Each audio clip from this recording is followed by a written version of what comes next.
মানে এটা আমার মায়ের কথা, কখনোই মেয়ে মানুষ বাপের বাড়িতে কাজ করাটা ঠিক না। সবসময় আদরে থাকুক একটা মেয়ে মানুষ, কারণ শ্বশুর বাড়িতে গেলেই তার কপালে কী হবে কি না হবে, সে কতটা কষ্টে থাকবে বা কতটা ভালো থাকবে তার কোনো ঠিক ঠিকানা নেই। আমার মায়ের জন্য বলতে বা আমার বাড়িতে তুই কখনোই কোনো কাজ করবি না। আর সত্যি আমার মা কখনোই আমাকে কোনো কাজের জন্য জোর করতো না, আর কাজ করতেও দিত না। আর যেহেতু মার যখন মাঝে মাঝে শরীর খারাপ হতো বা মার কোনো কাজ থাকলে, মা যখন বাড়িতে থাকতো না, তখন আর কি সেই সময়টা একটুখানি করতাম। তাছাড়া আমার মা কখনোই আমাকে কাজের কথা বলতো না। আমার মা শুধু বলতো, তুই একটু মন দিয়ে পড়াশুনো কর। তাছাড়া আমার মা আমাকে কখনোই কোনো কাজের জন্য জোর করেনি, কখনো কাজ আমাকে শেখায়নি। আর আমার ঠাম্মা যেহেতু আগেকার মানুষ, আর আমার ঠাম্মা সবসময় চাইতো যে মেয়ে মানুষকে কাজ শেখাতে, আর আমার মা একদমই চাইতো না আমাকে কাজ শেখাতে। তাই নিয়ে ঠাম্মার মধ্যে আর মার মধ্যে কত যে ঝামেলা এরকমভাবে বেঁধেছে তার কোনো ঠিক ঠিকানা নেই।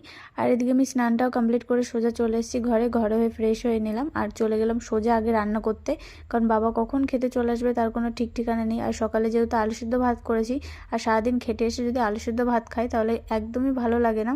আর তার জন্য আমি তাড়াতাড়ি রান্নাটা বসিয়ে দিলাম, তারপরে আর যা কাজ আছে সেগুলো করে নেব। আর আজকে রান্না